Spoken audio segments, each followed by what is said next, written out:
He was only 22 years old, an age where most young men are still learning who they are, yet the war had already decided who he needed to become. Lieutenant Felix Hartmann did not grow up dreaming of uniforms or medals. His childhood unfolded quietly in a small Bavarian village, where the mountains loomed large and constant, shaping the rhythm of life more than politics or ideology ever could.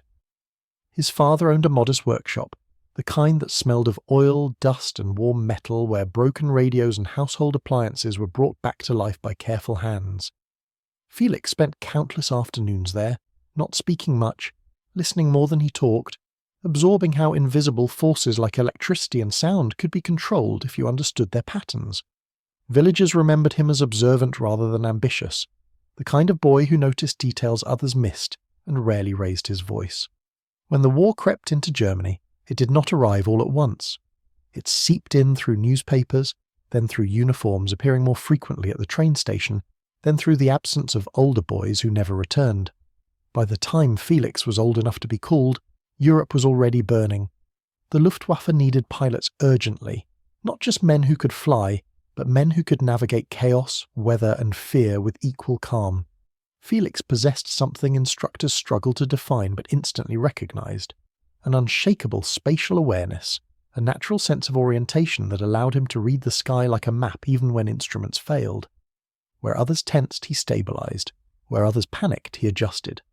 By 1944, the war had turned decisively against Germany. Allied forces were pressing from multiple fronts, and the Alpine region had become a critical artery for troop movement, supply transport and communication. Reconnaissance flights over the Alps were no longer routine patrols, they were lifelines. Pilots were sent into narrow valleys and unpredictable weather to photograph rail lines, troop concentrations and convoys threading through mountain passes. Mistakes were fatal, not just because of enemy aircraft, but because the terrain itself punished even minor miscalculations. Felix was assigned to these missions not because he was expendable, but because command trusted him to survive them. On the morning of October the 9th, 1944, Felix climbed into his Messerschmitt Bef 109 before dawn had fully burned away the cold. The aircraft was already coated in a thin layer of frost, metal stiff and unwelcoming beneath his gloves. Mechanics moved efficiently around the plane, tightening panels, checking fuel lines, working with the quiet urgency of men who understood that every inspection might be the difference between return and disappearance. Someone recalled him smiling, a small casual remark about being back in time for hot soup, the kind of comment pilots used to diffuse tension rather than reveal fear. He was not reckless. He respected the mountains deeply, understood that arrogance was punished quickly at altitude. His orders were straightforward. Take off from Innsbruck, cross the Brenner Pass, document rail activity along the Italian routes and return before nightfall. Reconnaissance, not combat. Observation, not engagement. At 10:32 a.m, he checked in with ground control. Visibility was decreasing, he said, adjusting altitude. His voice was calm, professional, unremarkable in a way that would later feel haunting. There was no urgency, no sign that something was already wrong. Minutes later, another transmission crackled through the static, unfinished, broken by interference that swallowed his words before they could be fully understood. After that, silence. No mayday, no distress call, nothing. Search efforts began almost immediately, though the limitations of the time made precision impossible. Radar coverage was crude, and tracking an aircraft through alpine weather was more guesswork than science. Infantry patrols were dispatched into valleys along the projected route.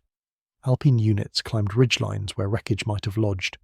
Villagers were questioned repeatedly, each report logged and compared against others. Some claimed they heard an engine struggling overhead. Others spoke of thunder that did not sound quite like thunder. No debris was found, no oil slicks, no parachute. The mountains offered nothing back. As weeks turned into months, Felix Hartmann's name joined a growing list of those marked of missing. His mother received the notice folded neatly inside a thin envelope, the words precise and cold, offering no certainty, only absence. She read it silently and placed it in a drawer, as if setting it aside might delay its truth. His room remained untouched. His flight manual stayed stacked on the desk. The model airplane suspended above his bed gathered dust but was never taken down. Every night she lit a candle by his photograph. Every morning she opened the window, letting the alpine air move through the space as if he might still need it. His father wrote letters relentlessly: Berlin, Munich, Innsbruck. Military offices, archives, anyone whose letterhead suggested authority. Most responses were vague acknowledgements.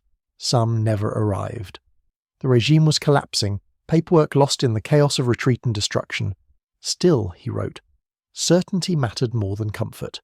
Rumours trickled in like unreliable lifelines. A farmer claimed to have seen a plane flaming out above a ridge. A shepherd spoke of metal groaning beneath ice at night. Someone insisted they found a tail section half buried in snow, only for it to vanish after the thaw. Each rumour reignited hope, and each disappointment carved it deeper. The war ended, and missing men began returning, prisoners released, soldiers wandering back through towns thin and changed. Every arrival stirred the same question in the Hartmann household. Every train whistle raised expectations that were never met. Decades passed. The world rebuilt itself. Borders shifted. Neighbours aged and died. Grandchildren were born who knew Felix only as a photograph and a name spoken carefully. The Alps remained unchanged, vast and indifferent, holding whatever they had taken without explanation. Early post-war recovery teams made sporadic attempts to locate lost aircraft. Felix's case was revisited by a handful of officers who refused to accept the silence. They traced his route with incomplete maps, interviewed aging witnesses, climbed ravines rumoured to hide wreckage. Snow erased tracks within minutes. Avalanches sealed passes without warning. Fog swallowed entire search teams. By 1947, an aerial search using surplus aircraft scanned ridgelines for metallic glints. None appeared. Another expedition in 1951 pushed deeper into remote terrain, returning shaken by rockfalls and near-fatal crevasse collapses. Their official report declared the terrain unsuitable. Unofficially, they admitted fear. By 1957, the case was closed. Unsolved wartime loss. No further action recommended. The file was boxed and shelved. The mountains kept their silence. Yet the Alps have a way of leaking truth slowly. Shepherds spoke of flashes on distant cliffs. Hunters claimed to see metal swallowed by avalanches. Hikers reported strange hollow sounds beneath their feet. Tavern stories grew darker with time, of an iron bird trapped in ice, its pilot still inside. Most dismissed them as folklore. Locals did not. They knew the mountains shifted, that glaciers moved, that what vanished was not always gone forever. No one expected the answer to arrive more than 80 years later. The summer of 2025 was brutally hot. Glaciers retreated at unprecedented rates, exposing crevasses and ridges unseen for centuries. On August 14th, a mountaineer named Jonas Keller strayed from a marked trail, drawn toward an unfamiliar opening carved by meltwater. He was not searching for history, he was simply curious. Then he saw metal where metal did not belong, faded paint, a black cross outlined in white, the Balkenkreuz. Authorities sealed the area within hours, helicopters circled, experts were flown in. The legend stopped being a rumour. For the first time in 81 years, the mountains gave something back. The recovery effort that followed Jonas Keller's report did not resemble the dramatic rescues seen in documentaries. There was no triumphant rush, no sudden revelation shouted across radios. Instead, it unfolded with deliberate caution, shaped by the understanding that the glacier was no longer stable, and that history, once disturbed, could not be put back where it had been. Within 48 hours, a specialized alpine recovery unit was assembled, drawing experts from multiple disciplines: glaciology, high-altitude rescue, military aviation history and forensic analysis. Each of them arrived with a different goal, but all understood the same risk. The mountain that had preserved the aircraft for decades was now actively trying to destroy what it revealed. The ascent to the site was slow and punishing. The heat wave had transformed what should have been solid ice into a deceptive crust, hiding slush pockets and widening crevasses beneath. Every step was tested. Ropes were anchored redundantly. Even seasoned climbers admitted they had never seen the Alps behave with such instability. This was not the cold, predictable glacier of old photographs. This was a living, shifting mass, reacting violently to temperatures it was never meant to endure. When the team finally reached the coordinates, the sight waiting for them forced a pause no one had planned for. The broken wing of a World War II fighter protruded from the ice wall at an unnatural angle, its riveted skin warped but unmistakable.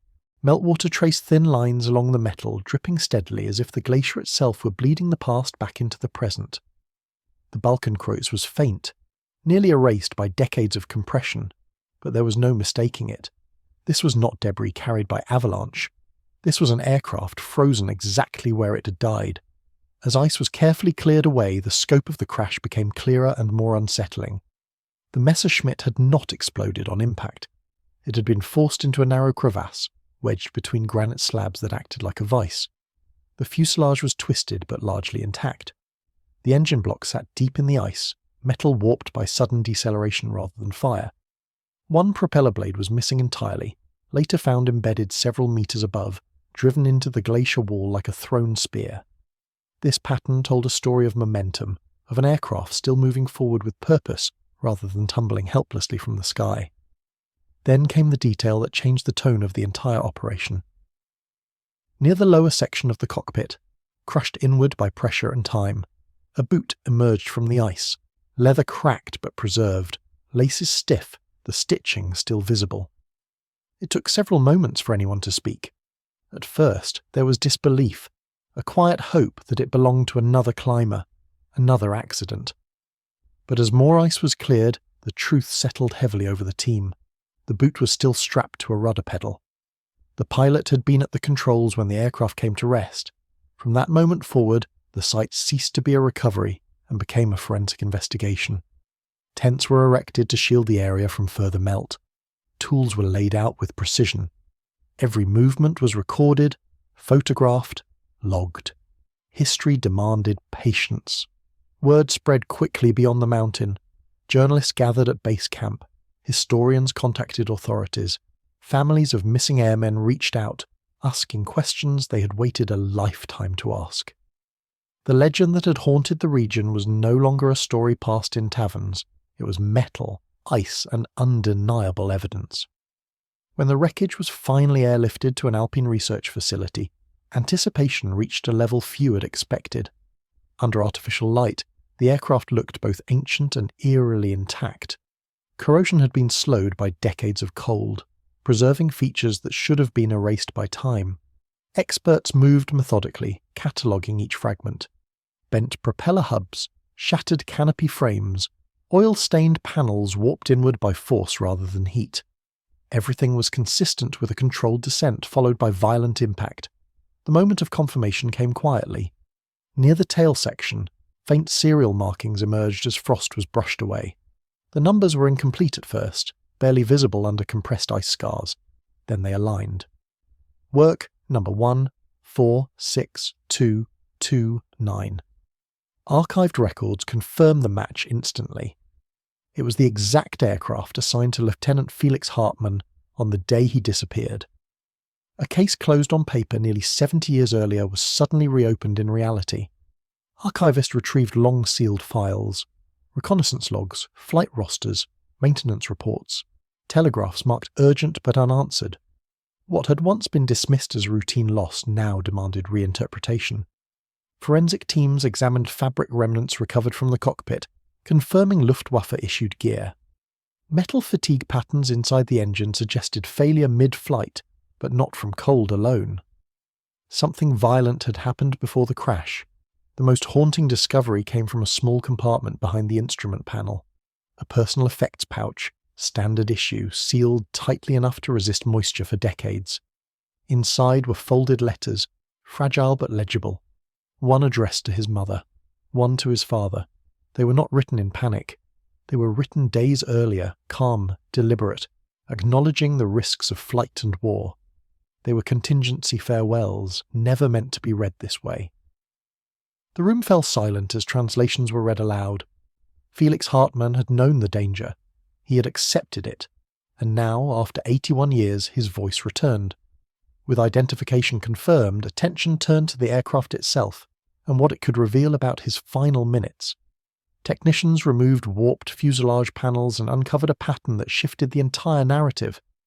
Clean circular punctures pierced both sides of the airframe, not shrapnel, not rock damage, bullet holes. Their size and spacing were unmistakable, Allied .50 caliber rounds consistent with American P-47 Thunderbolts. This was not a simple weather incident. Felix had been engaged. Engine analysis supported the conclusion. The Daimler-Benz DB605 showed catastrophic internal scoring. Oil starvation had seized the engine mid-flight. A ruptured line, likely from enemy fire, would have allowed the engine to run only briefly before locking completely. Long enough for awareness, long enough for fear, not long enough for escape at altitude.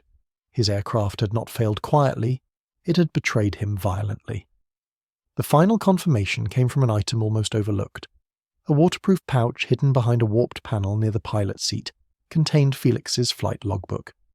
Pages were stiff but intact. Entries were meticulous, recorded with the discipline expected of reconnaissance pilots. Altitude adjustments, wind estimates, observation notes, everything normal until the final page. Beneath the date of his last flight, a line had been scrawled hastily, deviating from regulation format. Unbekannte Flugzeuganäherung schnell. Unknown aircraft approaching fast. It was the last thing he ever wrote. With these pieces aligned, investigators reconstructed his final minutes with chilling clarity. After being fired upon, an oil line ruptured. The engine began to fail. Cockpit instruments became unreliable. Weather closed in. Felix attempted to climb, then descend, searching for any survivable option. When the engine seized, he became a glider pilot in hostile terrain. Yet the aircraft's trajectory showed control. He aimed for a glacier shelf, the only flat surface available between granite towers. He nearly succeeded. A rock outcrop clipped the wing, spinning the aircraft into the crevasse where it lodged instead of disintegrating. The crash was not instantly fatal. Survival gear had been removed from storage. A flare pistol was missing. A thermal blanket had been unrolled. Faint footprints, distorted by melt and time, trailed away from the wreckage. Felix had climbed out, injured but alive, and attempted to move downhill toward the valley. 400 meters from the crash site, beneath layers of ice and sediment, scattered remains were found. Dene confirmed what the mountains had hidden for decades. Exhaustion and hypothermia had claimed him where the aircraft could not. This revelation reframed everything. The official record had declared him missing without trace. The truth showed resilience, control, an attempt to survive beyond the point most would have surrendered. Felix Hartmann had not vanished. He had fought the storm, the enemy, and the mountain itself until there was nothing left to give. Bringing him home became more than procedure. It became an act of correction. His remains were flown from the Alps under quiet escort. No spectacle, only respect. When the transport landed in Munich, an honour guard waited. The casket was draped in the German flag, not as a symbol of ideology, but as acknowledgement of service long denied recognition. Old men stood at attention, some having flown similar missions, others remembering friends who never returned. Felix's surviving relatives gathered, people who had grown up with his name as a family echo. His portrait was displayed clearly for the first time. His letters were read aloud. The silence that followed carried the weight of 8 decades. His military record was amended. Missing without trace was replaced with killed, in action recovered. His name was engraved on memorials in Germany and Austria, no longer as a footnote but with context. Schools in his village began teaching his story. Newspapers printed long-form accounts. For a moment, Felix Hartmann became a symbol of an entire generation swallowed by war and geography alike. Yet even as closure arrived, a deeper unease settled in. If one aircraft had been preserved so completely, how many more lay hidden beneath retreating ice? Historians began re-evaluating old crash reports. Mountaineers reported new metallic exposures each summer.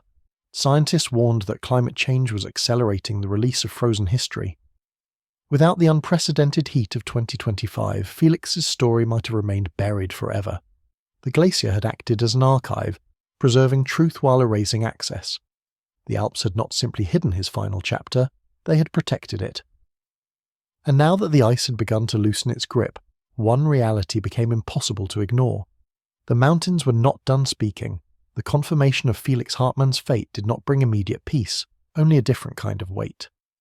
Closure answered the question of where he had gone, but it opened others that felt heavier, more uncomfortable. The official narrative of his disappearance had survived for decades because it was simple.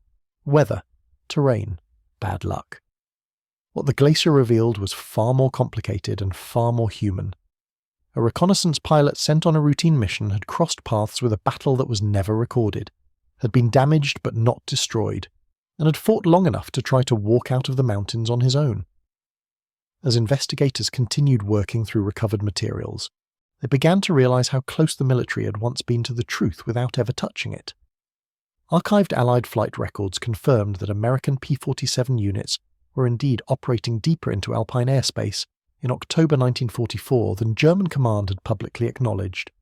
These patrols were often loosely documented, especially when they did not result in confirmed kills. Combat in the mountains was chaotic, visibility limited, and many encounters ended without witnesses on either side. A brief engagement lasting seconds could vanish from history entirely if neither aircraft returned with damage worth reporting. This explained why no Allied records mentioned Felix directly. To the American pilot or pilots involved, the engagement may have appeared inconclusive. Rounds fired. A damaged enemy aircraft disappearing into cloud and terrain. No explosion. No crash observed. No reason to log a victory. For Felix, however, those few seconds had been decisive. The rupture of an oil line was not immediately catastrophic, but it was fatal over time. The engine would have screamed, oil pressure dropping, temperatures rising rapidly. He would have known exactly what that meant. Flight instructors later consulted during the investigation described the situation in stark terms. Once oil pressure fell below critical levels in a DEB 605 engine, the pilot had minutes, not choices. Climb and risk seizure at altitude. Descend into unknown terrain. Attempt to restart a failing engine under stress. Ejecting over the Alps in 1944 was not survival. It was another form of disappearance. Parachutes tangled in downdrafts, impact injuries, exposure. Felix did what training and instinct told him to do. He kept flying the aircraft as long as it could fly. The reconstructed descent path showed careful planning, even under impossible conditions. He had not aimed blindly. He had chosen a glacier shelf that offered relative flatness and visibility, likely hoping for a controlled landing or at least a survivable crash. The fact that the aircraft remained largely intact supported this. The Messerschmitt did not disintegrate because it was not abandoned. It was flown until the final second. The survival attempt that followed was perhaps the most difficult aspect for historians and family members alike to process. Removing survival gear required presence of mind. Unrolling a thermal blanket suggested planning, not panic. Taking the flare pistol indicated hope that someone might see or hear him. The footprints found downstream from the wreckage were uneven, shallow and erratic, consistent with injury and exhaustion. He'd been alone, wounded, and surrounded by silence that absorbed sound rather than carrying it. Experts estimated that Felix may have survived several hours after the crash, possibly longer. The temperature that day fluctuated violently, with cold winds pouring through passes and sudden warmth caused by pressure shifts. Hypothermia would not have been immediate. Shock and blood loss likely slowed him first. Every step downhill would have been an act of will against a body already failing. He was not walking toward rescue with confidence. He was walking because stopping meant freezing. The mountains finished what war had begun. Snowfall that night buried tracks, then the wreckage itself. Winter sealed the area under meters of ice. In time, the glacier began its slow movement, compressing aluminum and bone together, preserving what it crushed. The same force that erased Felix from view also protected the evidence of his final struggle. When news of the discovery reached his home village, the reaction was complex. There was grief, even after so many years. There was relief. There was anger that the truth had taken so long to surface. Descendants who had grown up hearing fragments of his story struggled to reconcile the young man in faded photographs with the resilience revealed by forensic analysis. He was no longer just a missing pilot. He was a survivor who had almost escaped. Military historians faced uncomfortable questions of their own. How many other cases labelled as weather losses were actually undocumented engagements? How many families were given incomplete truths because records were lost, minimised, or never created?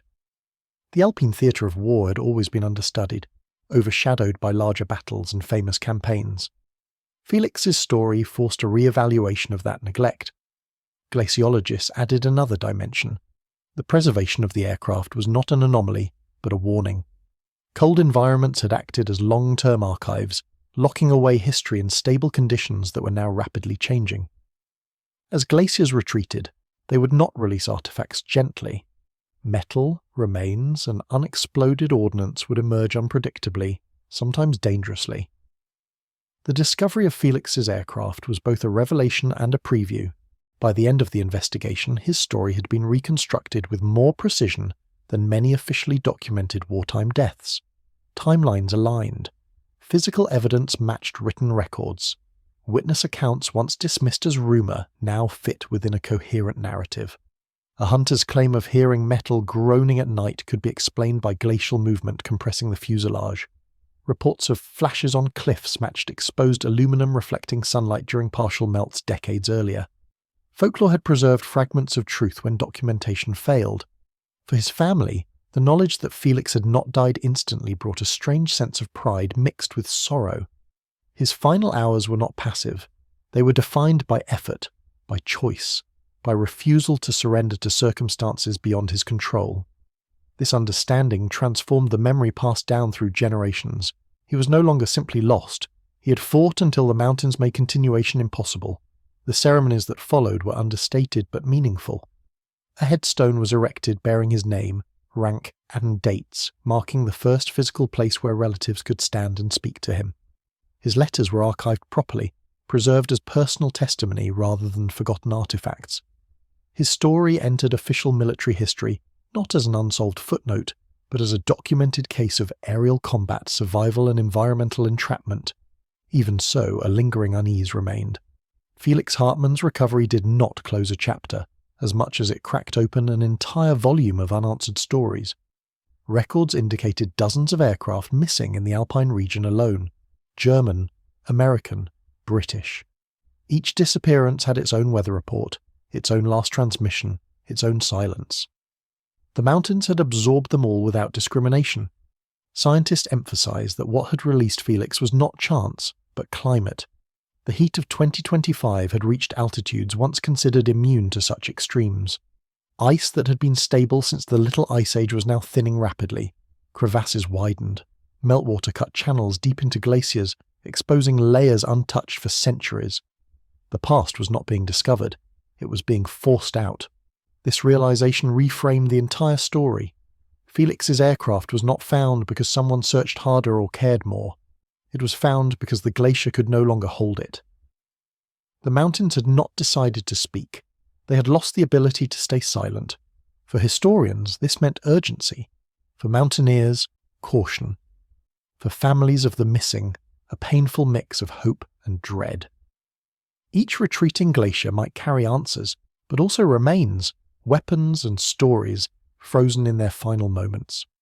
The release of truth would not be orderly or kind.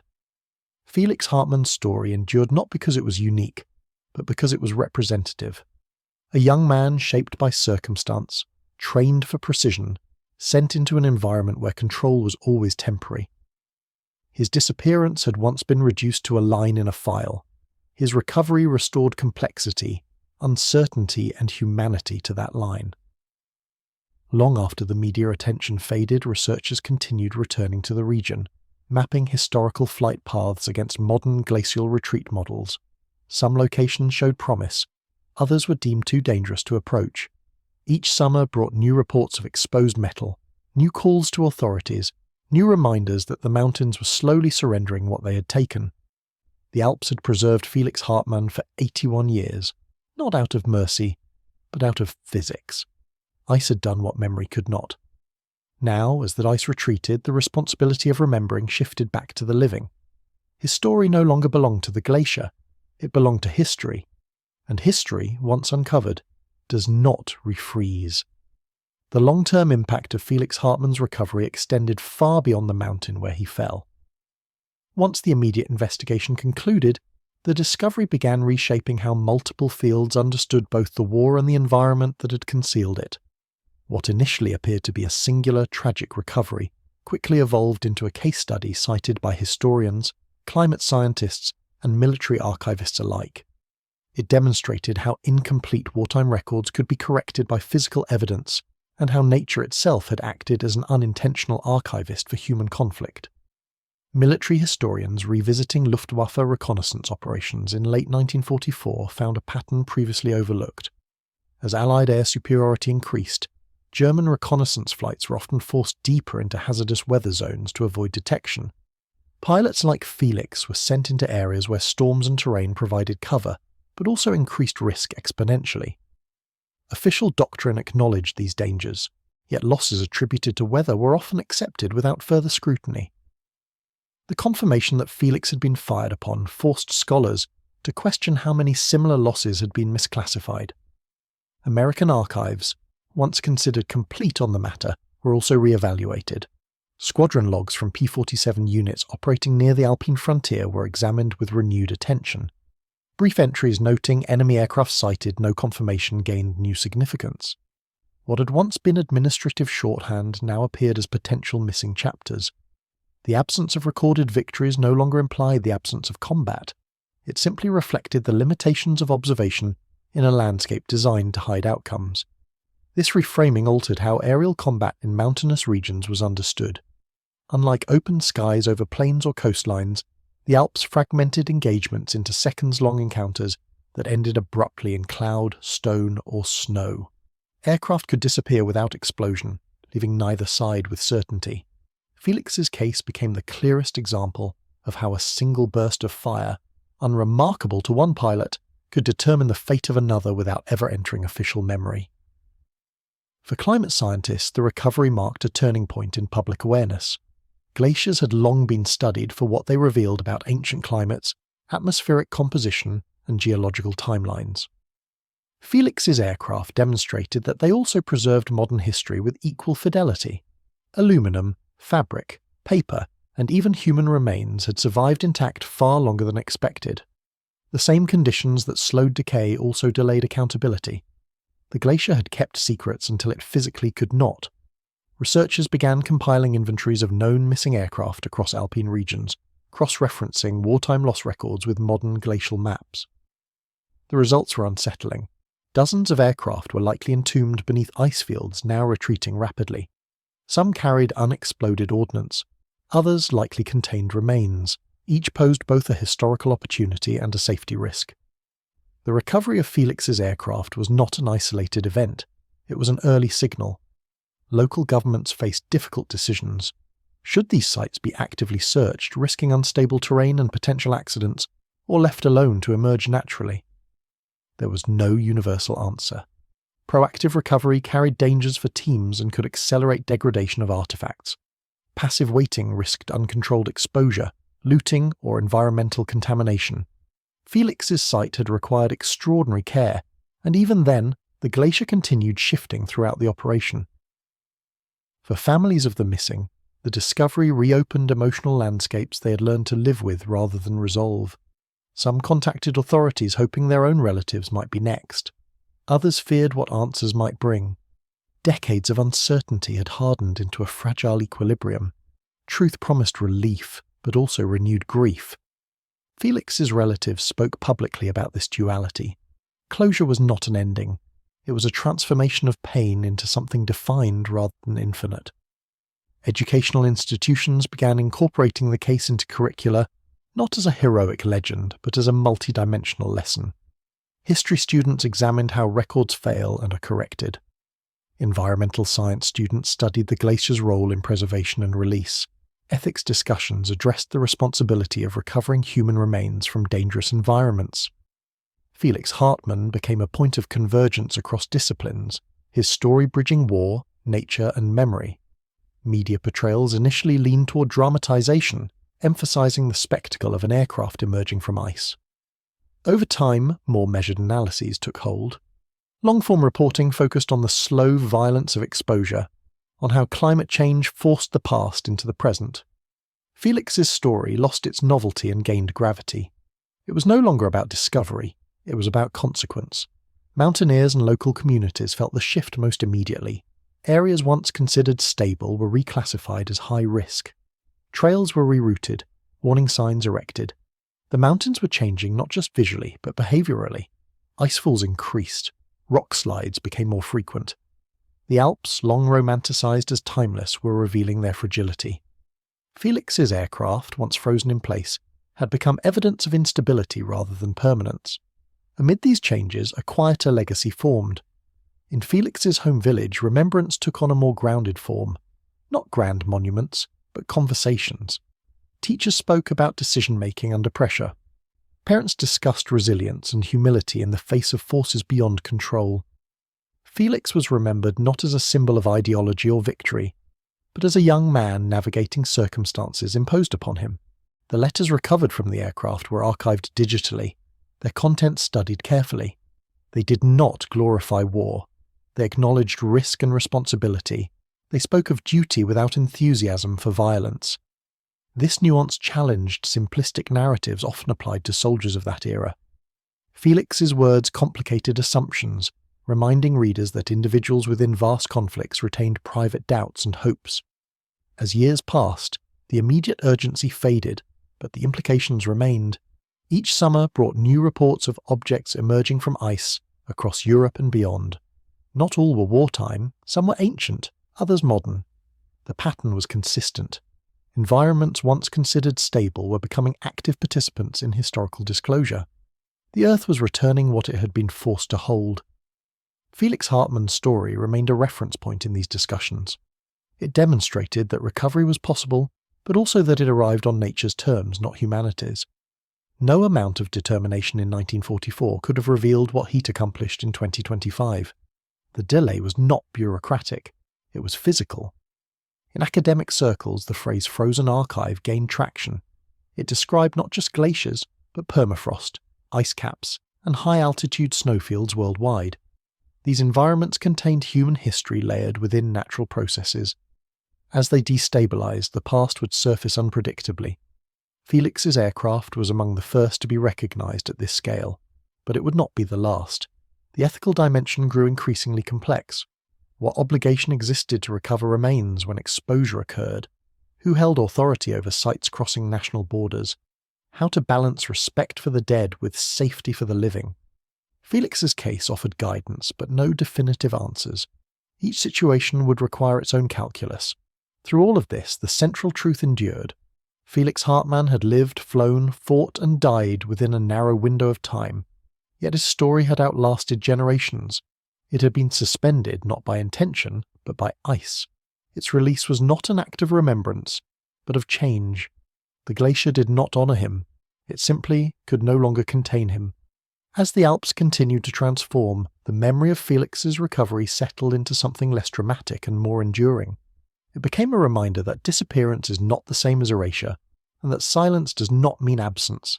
Sometimes it means waiting. The mountains had waited 81 years. History had waited with them. And now, as the ice continued to thin, the question was no longer whether more stories would emerge, but how prepared the world was to receive them.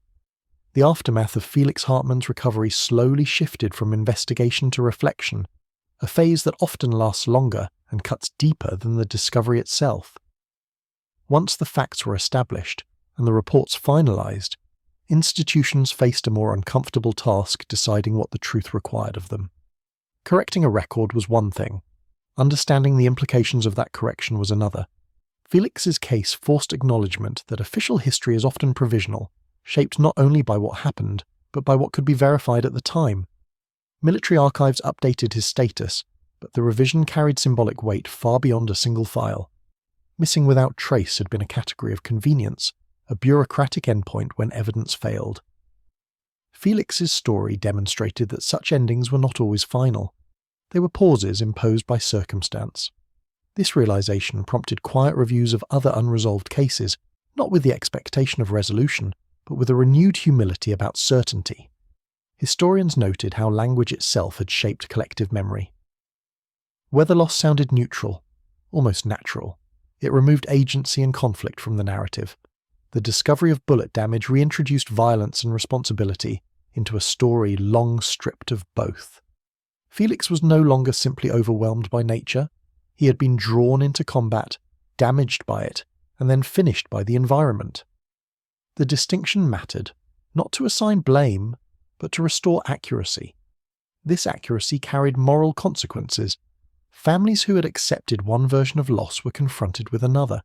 Some found solace in knowing their relatives had fought and endured. Others struggled with the knowledge that survival had been possible, if only briefly. Felix's relatives spoke carefully about this tension.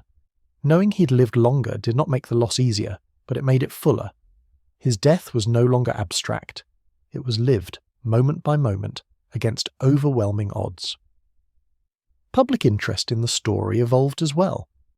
Early coverage focused on the spectacle of ice releasing metal. Later narratives emphasized time, endurance, and the slow violence of climate. Felix's aircraft became less a curiosity and more a warning. What had been preserved by cold was now vulnerable to heat. The same forces that revealed history threatened to destroy it once exposed. Recovery teams raced not only against instability, but against decay. This urgency reshaped preservation strategies. Conservation experts collaborated with climate scientists to develop rapid response protocols for newly exposed artifacts. Felix's recovery served as a blueprint. Document immediately. Stabilize minimally. Remove only when necessary. The goal shifted from extraction to understanding, from possession to preservation. In some cases, leaving artifacts in situ became the preferred choice, accepting loss of access to prevent total destruction. The Alps themselves became an object of renewed study. Once perceived as static monuments, they were increasingly understood as dynamic systems responding violently to change. Felix's aircraft had been stationary only in human terms. The glacier had been moving all along, compressing, shifting, and reshaping the wreck until conditions allowed its release. Time had not stopped. It had been flowing slowly. This realization reframed how disappearance was understood. Felix had not been hidden by intentional secrecy. He had been caught in a process too slow to observe within a human lifetime. His absence had been real, but not permanent. The mountains had not erased him. They had deferred his return. Philosophers and cultural historians drew parallels to other frozen narratives emerging worldwide. Remains from ancient civilizations surfacing from melting ice. Modern equipment lost decades earlier reappearing intact. Each case challenged assumptions about permanence and forgetting.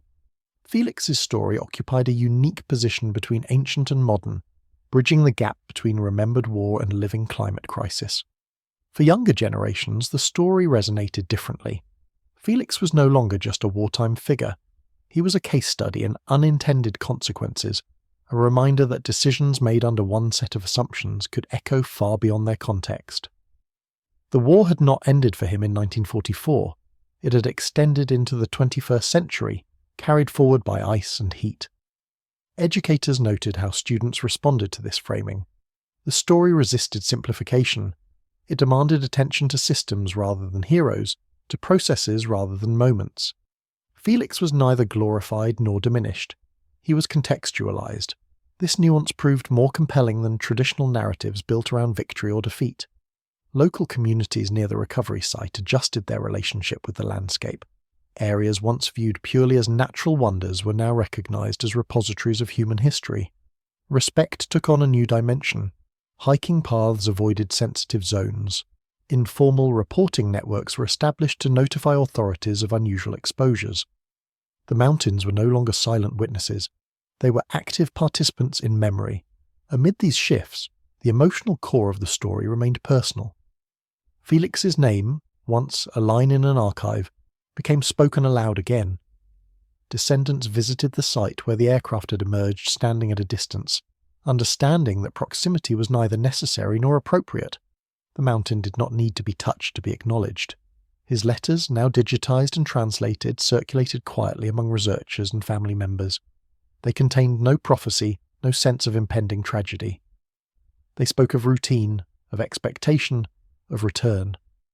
This ordinariness became their most powerful feature. Felix had not anticipated becoming a story. He had anticipated going home. As time passed, the discovery settled into history rather than headline. Yet its implications continued to unfold. Climate models predicted accelerated exposure across alpine regions in the coming decades. Felix's aircraft was among the first to emerge so completely. Others would follow, not as isolated events, but as a pattern. This prospect carried a sobering message. The past was not buried as deeply as assumed. It was held temporarily, contingent on environmental stability that no longer existed. The Earth was releasing what it had stored, not selectively, but systematically. War, exploration, tragedy, and survival were all subject to the same process. Felix Hartmann's story did not end with recovery or burial. It continued as reference, as warning, as lens. It illustrated how history can be delayed without being denied, how truth can be preserved unintentionally, and how change can force reckoning long after witnesses are gone. What remained most striking was the absence of drama in the final accounting. There was no revelation that rewrote the war, no secret mission uncovered, no conspiracy exposed. There was only a young pilot, a damaged aircraft, a failed engine, and a mountain that finished what combat began. The power of the story lay precisely in its ordinariness. In that sense, Felix's return was not exceptional, it was representative. Countless others disappeared under similar circumstances, their stories still sealed in ice, soil, or sea. Felix was simply the one the environment released first.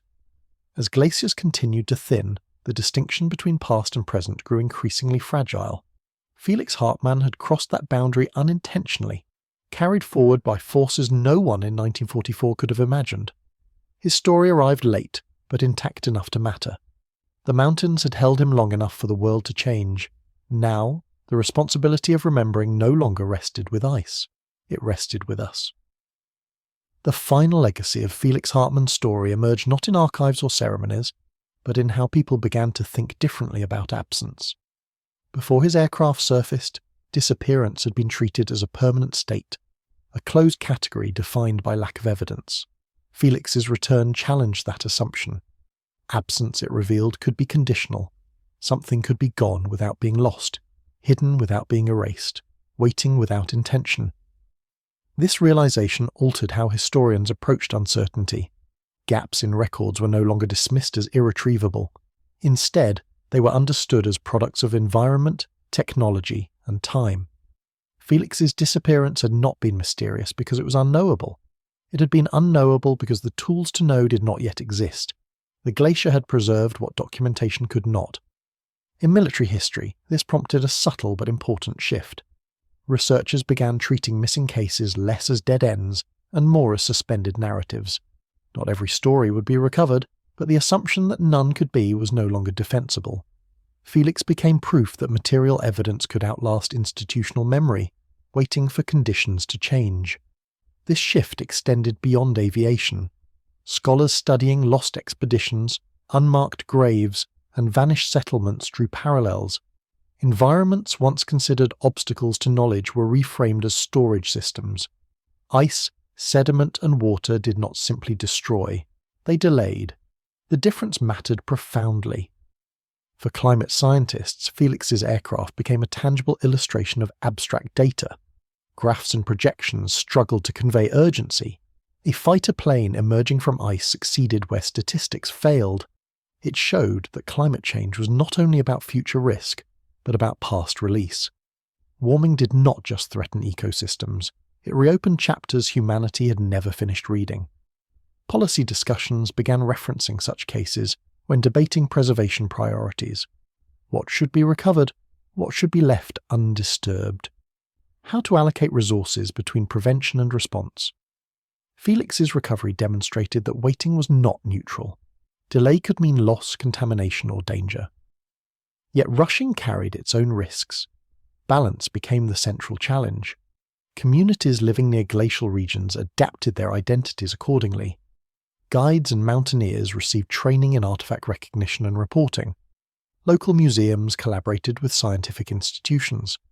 Memory became a shared responsibility rather than a specialized task.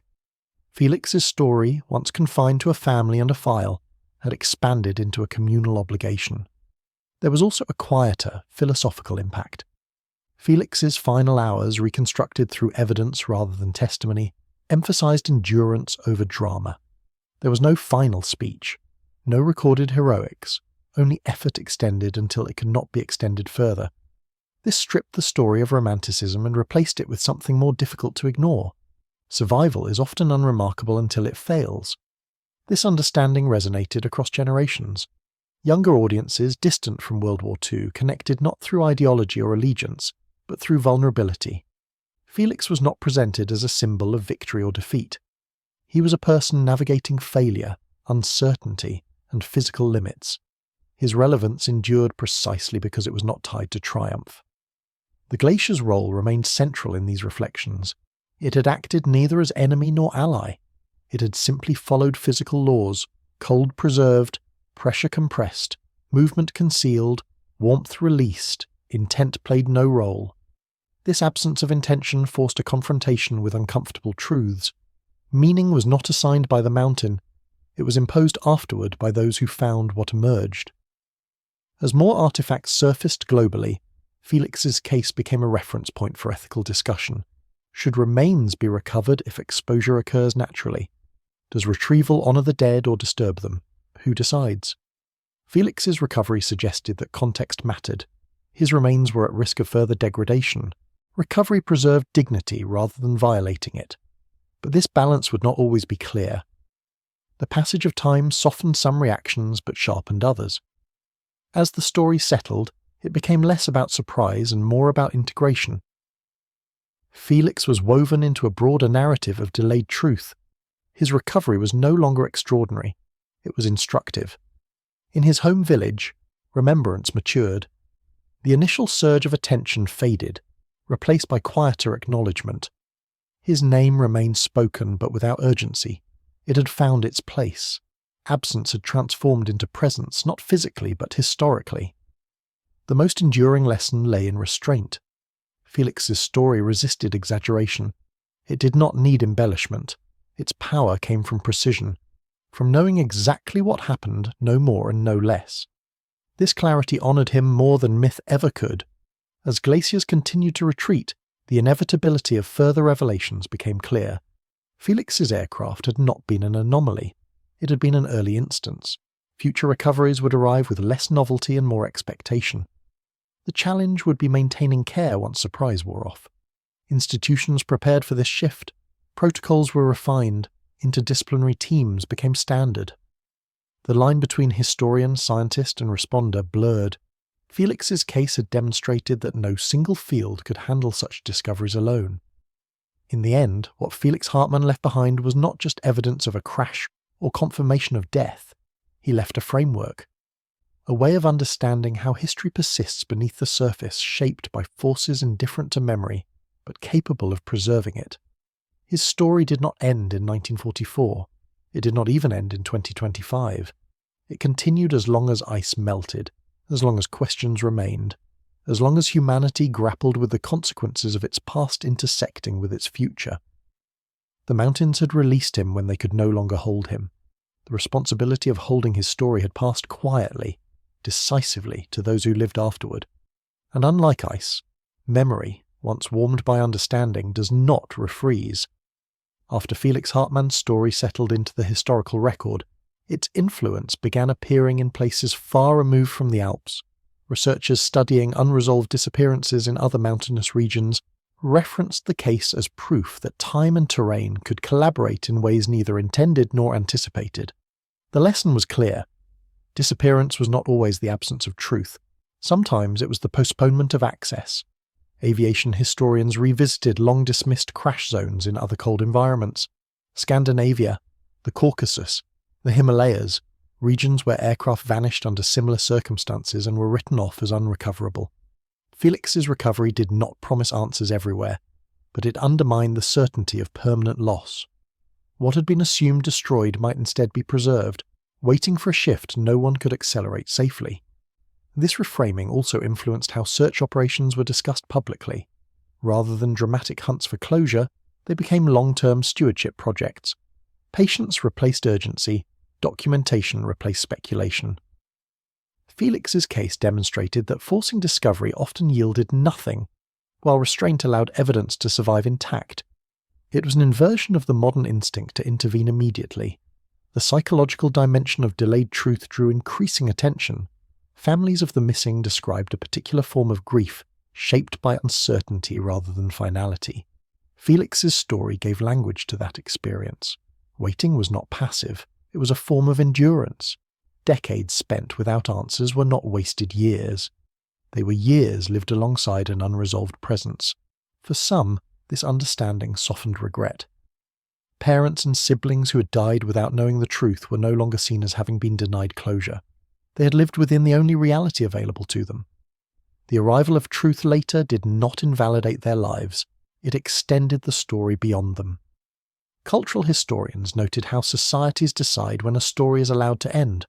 Official declarations of missing or presumed dead serve administrative needs, but they do not erase emotional continuity. Felix Hartmann's case illustrated the gap between institutional endings and human ones. His story had ended on paper in 1957, yet it had never ended in memory.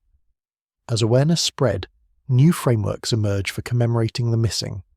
Rather than static memorials, adaptive remembrance gained traction. Names engraved with annotations, digital archives open to revision, memorials that acknowledged uncertainty rather than closure. Felix's recovery validated these approaches.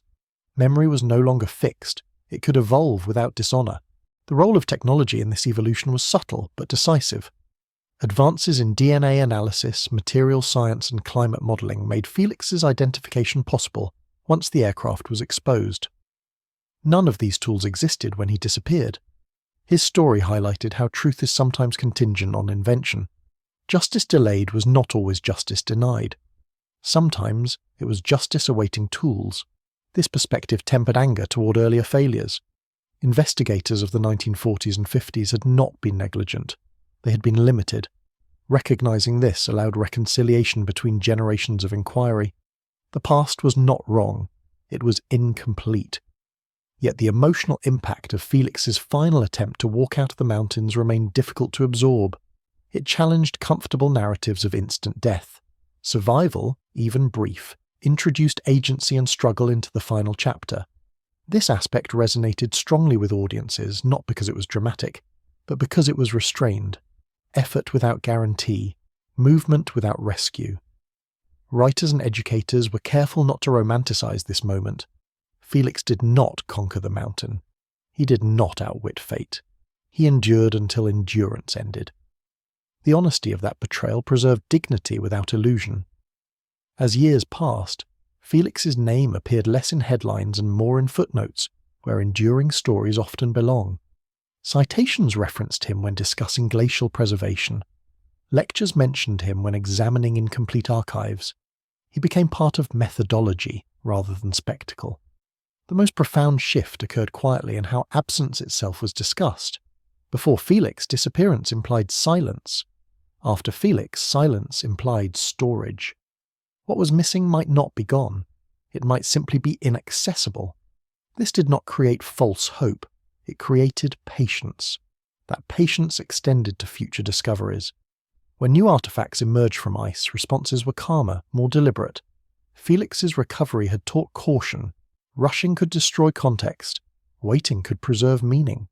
The balance between these impulses became the defining challenge of the era. International cooperation improved as well. Borders meant little to glaciers, and Felix's aircraft had crossed national jurisdictions. Agreements were drafted to manage shared responsibility for emerging historical sites. His case provided precedent. Cooperation replaced competition. Stewardship replaced ownership. The passage of time continued to soften sharp edges. Anger gave way to understanding. Curiosity replaced shock. Felix's story matured into something less personal, but more universal. It was no longer only about one pilot. It was about how humanity interacts with environments that outlast intention. Even so, individual moments retained their weight. The image of a boot frozen to a rudder pedal. The handwritten line noting unknown aircraft approaching fast. The faint trail of footprints leading away from wreckage. These details resisted abstraction. They anchored the story in lived reality. Those who studied the case closely often remarked on its restraint. No single piece of evidence overwhelmed the others. The truth emerged cumulatively, patiently, as if respecting the pace at which it had been hidden. This slow unveiling contrasted sharply with the speed of modern information, reminding observers that some stories demand time. Felix Hartmann's return did not restore what was lost. It reframed how loss was understood. Disappearance became a state subject to revision. Memory became an active process rather than a static archive. The mountains ceased to be mute backdrops and became participants in history. As glaciers continued to recede, the inevitability of further revelations remained. Not all would be gentle, not all would be welcomed. Felix's case did not promise comfort, it promised honesty. His story stood as a reminder that the past does not remain buried out of respect or malice. It remains buried because conditions allow it to. When those conditions change, the past returns without regard for readiness. Felix Hartmann emerged into a world vastly different from the one he left. Yet the essence of his story endured. A young man sent into uncertainty, a machine pushed beyond its limits, an environment indifferent but preserving, and a truth delayed, not denied. The mountains had not chosen to remember him, they had simply stopped forgetting.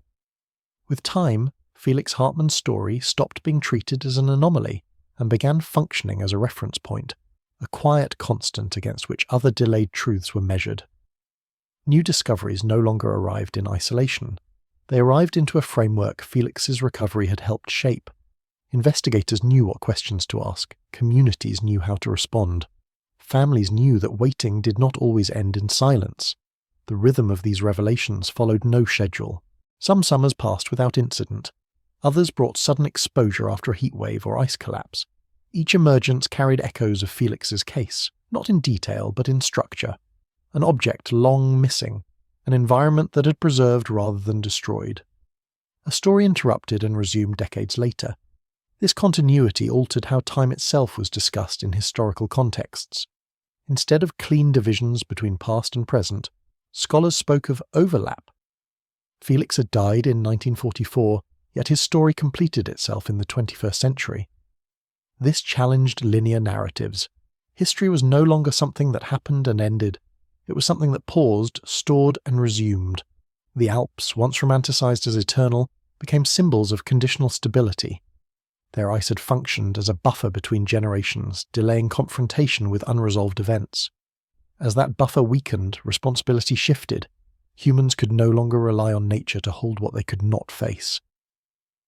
The return of Felix's aircraft marked the moment that shift became undeniable. For institutions, this meant accountability extended backward. Decisions made under wartime pressure were reassessed not to assign guilt, but to understand consequence. Felix's mission orders were examined with fresh eyes. The risks were known. The margins were thin. What changed was not judgment, but awareness. What had once seemed acceptable loss now felt heavier when its full trajectory was visible. The story also reframed how heroism was defined. Felix did not fit traditional molds. There was no decisive victory, no dramatic sacrifice witnessed by others. His courage existed in continuation rather than climax. He maintained control longer than expected. He attempted survival when success was unlikely. This quieter endurance resonated more deeply than spectacle ever could. As memory culture evolved, Felix's case influenced how future commemorations were designed. Absence was acknowledged explicitly. Uncertainty was named rather than erased. Memorials included timelines that extended beyond death, recognizing discovery as part of the story. Felix was not only remembered for when he flew, but for when he was found. This approach spread beyond military history. Disaster victims, lost explorers, missing persons in remote regions. Their stories were reframed with openness to revision. Closure became flexible rather than final. Felix's delayed return legitimized that flexibility. Technology continued to play a role, but it was no longer seen as a solution on its own. Felix's recovery required tools, but it also required restraint, patience, and respect for context. This balance became a guiding principle. Knowledge without care risked erasure rather than revelation. For those who encountered the story later, removed from initial discovery, its power lay in accumulation. Detail upon detail formed a coherent whole. The weather shift, the last radio transmission, the bullet holes, the seized engine, the attempted descent, the footprints. None alone explained everything. Together, they did. This cumulative truth stood in contrast to myths that thrive on single dramatic moments. Felix's story resisted simplification. It demanded attention across time. This resistance ensured its endurance. It could not be consumed quickly and discarded. Even decades after recovery, References to Felix appeared in unexpected places: academic papers, environmental policy debates, discussions of archival ethics. His name became shorthand for delayed evidence, for histories emerging under pressure of change. Yet the story never lost its human scale. The letters remained central. Written without expectation of legacy, they grounded everything else. They reminded readers that behind every recovered artifact lay ordinary intentions, interrupted by extraordinary circumstances. As glaciers continued to retreat globally, projections suggested an accelerating pace of historical exposure. Felix's aircraft had been among the first complete wartime recoveries of its kind. It would not remain unique. The challenge moving forward would be maintaining depth as frequency increased. Novelty fades quickly. Responsibility does not. Felix Hartmann's story provided a standard against which future recoveries could be measured, not in terms of drama but in terms of care, how evidence was handled, how narratives were constructed, how restraint was exercised. In the end, what made Felix's return meaningful was not timing, but coherence. The story made sense when it finally arrived. It did not contradict itself. It did not require invention. It required only attention. The mountain that held him did not judge him. The glacier did not choose him. These forces operated without memory. Meaning emerged only when humans engaged with what was released. Felix's life intersected with systems far larger than himself: war, weather, terrain, climate. His story endured because it illuminated how those systems interact with individuals. This interaction, once understood, could not be unseen. Absence, once equated with loss, was now understood as potential. Silence, once final, was now provisional. Felix Hartmann had crossed these boundaries unintentionally, carried forward by processes indifferent to narrative yet capable of preserving it. As the ice continued to thin, the world adjusted to a new reality. The past would not stay buried simply because it was old. It would surface when conditions allowed, demanding attention without warning. Felix's story did not ask for remembrance. It enforced it. The mountains did not give him back as an act of mercy. They gave him back because they no longer had the strength to hold him, and in that release, history was not rewritten. It was resumed. The story of Felix Hartmann did not conclude with discovery, identification, or burial. Those moments provided structure, but structure alone does not end a narrative that has existed across generations. What truly subversed his story was acceptance, not acceptance of loss, but acceptance of complexity. The understanding that some truths arrive late not because they were hidden, but because the world was not yet capable of receiving them. Felix's final flight had once been reduced to coordinates, timestamps, and a single unfinished transmission. What emerged 81 years later was not just a body of evidence, but a sequence of human decisions made under pressure. Adjusting altitude, attempting escape, choosing a glacier over open rock, stepping away from wreckage despite injury. These actions restored agency to a man long stripped of it by the word missing. This restoration mattered. It shifted the story from passive disappearance to active endurance. Felix was not erased by the mountains. He engaged with them until engagement was no longer possible. The distinction transformed remembrance from pity into respect. As time continued forward, the emotional temperature around the case cooled. Outrage softened. Fascination settled. What remained was something rarer than closure clarity. The facts no longer demanded reinterpretation. They stood on their own. Nothing more needed to be added. Nothing needed to be dramatized.